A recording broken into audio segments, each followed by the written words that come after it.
Chapter 35. He chooses control over her. The luxury of the Bore-o-Lac suite felt like a mockery.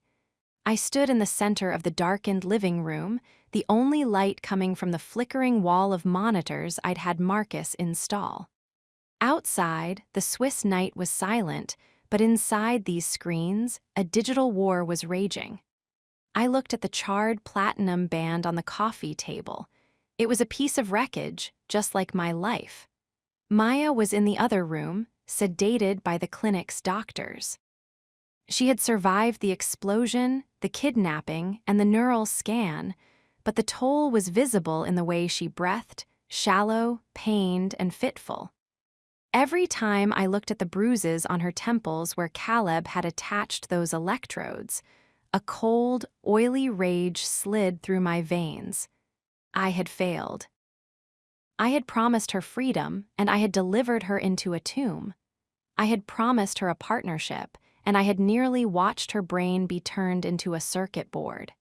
"Sir," Marcus's voice crackled through the earpiece. "The New York board has just released their statement. They aren't just calling you incapacitated. They've filed a motion to freeze the Sterling Trust assets, citing suspicious circumstances surrounding the Herslinden incident. They're implying that you and Maya staged the explosion to hide the Factor 4 flaw." "They're what?" I whispered, my voice sounding like a grinding stone. "It's a scorched earth policy, sir. Eliner's lawyers are working with the board. They know that if they can tie Maya to the scandal, they can invalidate the transfer of the IP. They want to paint her as a co-conspirator who used her romance with you to commit corporate fraud." I looked at the door to the bedroom. If Maya stayed with me, if she remained the face of the Blackwood-Sterling alliance, they would destroy her. They would take the science she had spent her life on and turn it into a crime. They would put her in a cell next to my mother. The steward in me, the cold, calculating part that had survived 3 decades of sharks, woke up. I couldn't protect her with love. Love was a liability. Love was the reason she was in that bed right now. The only thing that could save her was the one thing I had promised to give up: control. "Marcus," I said, my voice hardening into the baritone of the man who owns the room, "call the SEC. Tell them I'm ready to provide a full deposition, but I have conditions." "Sir, what are you doing?" "I'm going to give them the villain they want. I'm going to tell them that the locked-in contract was real, that I coerced Maya from the beginning, and that she had no knowledge of the 1994 forgery or the Factor 4 flaw until I forced her into the lab." "You'll go to prison," Marcus whispered. "I'll go wherever I have to go to ensure she is legally untouchable." I leaned over the desk, my eyes fixed on the Vigil of Justice notebook. But to make it work, I need her out of the picture. I need her to look like a victim who escaped. I need her to look like she's done with me. "She'll never agree to that." "She won't have a choice," I said. "Because from this moment forward, she's not a partner. She's an asset under protection. My protection. Maya POV." I woke up to the sound of rain against the glass. For a second, I thought I was back in the warehouse. I reached for my temples, expecting the bite of the electrodes, but my fingers hit soft bandages instead. The smell of jasmine was gone, replaced by the sterile scent of the hotel's laundry service and something else: sandalwood.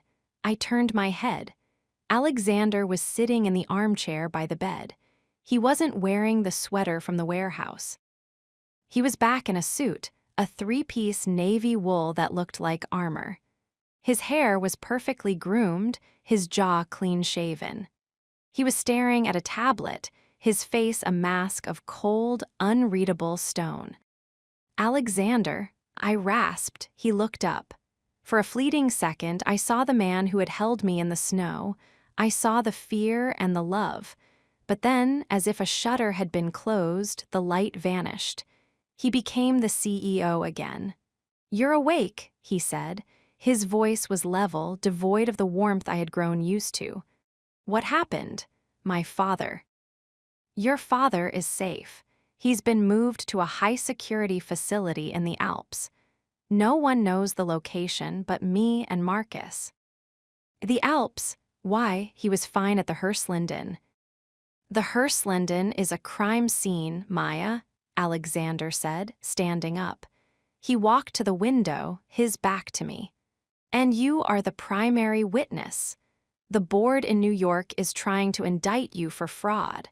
They're claiming you were the one who leaked the code to Vane." I sat up, the room spinning. That's insane. I was the one who stopped the leak. In a court of public opinion, the truth is whatever is loudest.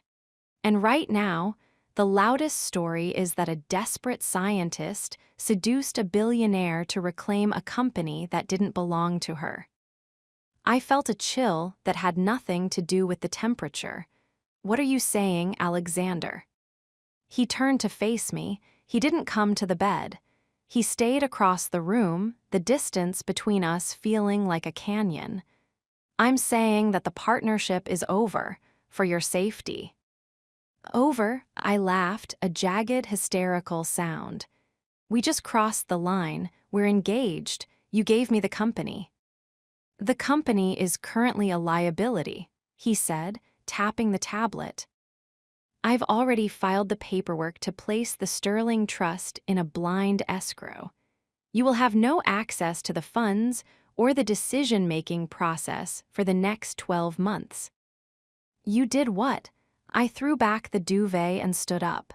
My legs were shaky, but the rage was a steadying force. "You can't do that. I own the shares."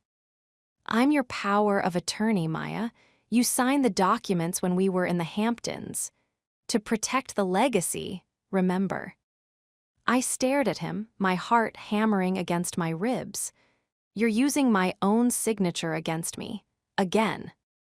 "I'm choosing control, Maya, because you clearly can't handle the fallout." He took a step toward me, his presence looming and oppressive. "You almost died yesterday because you thought you could outsmart a man like Caleb Thorne with a tracking beacon. You're a brilliant scientist, but you're a terrible player in this game. I'm taking the board back." "You're caging me," I whispered. "You're putting me back in the locked-in cage." "I'm putting you in a vault where you can't be touched." He reached into his pocket and pulled out a new phone. He set it on the nightstand. "This is your only point of contact. It only calls Marcus.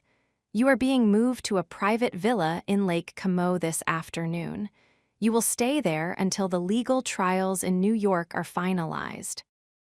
"I'm not going anywhere," I shouted, stepping into his space. I grabbed the lapels of his expensive blazer, trying to find the man underneath. "Alexander, look at me. This is what your mother wants. She wants us separate. She wants you to be the monster so she can win." "My mother is a prisoner," he hissed, his hands coming up to grip my wrists. He didn't let go. He held me there, his eyes burning with a dark, terrifying intensity. "But she was right about one thing. I am a Blackwood, and a Blackwood doesn't ask for permission to save what belongs to him." "I don't belong to you." In the eyes of the law, in the eyes of the press, and in the eyes of the men who want to kill you, you do. He leaned down, his breath warm against my ear. "Don't fight me on this, Maya. I've already authorized the transport. If you try to leave, the security detail has orders to restrain you for your own medical protection." The betrayal was so absolute it felt like a physical weight on my chest. I looked at the man I loved, the man who had knelt by my father's bed, the man who had kissed me in the rain, and I realized he was gone. In his place was the Titan, the man who chose control over everything. "I hate you," I whispered, the tears finally falling. Alexander flinched, but he didn't let go of my wrists. "I know, but you'll be alive to hate me. and that's a deal I'll make every day of my life." He let go of me and walked toward the door. "The car leaves in an hour. Dress warmly. The mountains are cold." The door clicked shut. I was alone in the room, the silence finally breaking me. Alexander POV. I made it to the hallway before my knees gave out. I leaned against the wall, my breathing ragged, my hands shaking so violently I had to shove them into my pockets. I could hear her crying in the room, a soft, rhythmic sound that felt like a knife being twisted in my heart. "Sir." Marcus appeared at the end of the hall. "The jet is ready. The transport team is in the lobby." "Did you get the villa?" I asked, my voice a hollow, mechanical rasp. "Yes, it's a fortress. No cameras, no press, no satellite uplink unless authorized by you." "Good." I stood up, straightening my blazer. I had to be the stone. I had to be the wall. If I showed even a second of weakness, if I went back into that room and held her, I would break. And if I broke, she would die. I walked toward the elevator. The media scandal was already evolving. I could see the headlines on Marcus's tablet. "Alexander Blackwood reclaims power. Maya Sterling in psychological recovery. Is the engagement over? The steward returns to the throne." "Let them believe it," I said. "Let the board think I've come to my senses. Let the world think I've discarded her. I want her name off the front pages by morning." "And the deposition, sir?" "Schedule it for Tuesday. I'm going to tell them exactly what they want to hear. I'm going to be the villain of the century, Marcus. And Maya Sterling is going to be the innocent victim who never has to see my face again." I stepped into the elevator. The doors closed, sealing out the sound of her grief. I had chosen control. I had chosen the empire. I had chosen to be the man my mother raised me to be. But as the lift descended toward the lobby, I looked at my reflection in the gold leaf glass. I didn't see a titan. I didn't see a king. I saw a man who had just committed the ultimate theft. I had stolen the future from the only woman I ever loved. And as I walked out into the swarm of cameras, the flashes blinding me, I realized that I was the one who was truly locked in. I was locked in a world where power was the only currency, and the price of safety was a soul I no longer possessed. Maya POV, Lake Como, 2 days later. The villa was beautiful. It sat on the edge of the water, a white stone palace surrounded by gardens of lemon trees and ancient cypress. From the balcony, I could see the mountains reflected in the dark, still water of the lake. It was a paradise. It was a prison. I sat at the wrought iron table, the new phone Alexander had given me lying in front of me. I hadn't touched it. I hadn't called Marcus. I hadn't even looked at the news. I spent my days walking the perimeter of the gardens, watched by 4 men in black suits who never spoke and never looked away. I was the Sterling girl again, the one who was financially cornered, the one who was managed. I looked at the charred platinum ring on my finger. Alexander had sent it to me in a velvet box, along with a note that was only one word: safe. I wanted to throw it into the lake. I wanted to scream until my lungs gave out, but I knew that was what the victim would do. And I wasn't a victim. I was the CEO of the Sterling Trust. I was the architect of the mapping algorithm, and I was the woman who had conquered Alexander Blackwood once.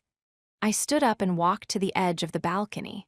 The wind from the lake was cold, whipping my hair across my face. I looked at the security guards in the garden below. Alexander thought he had won because he had the keys.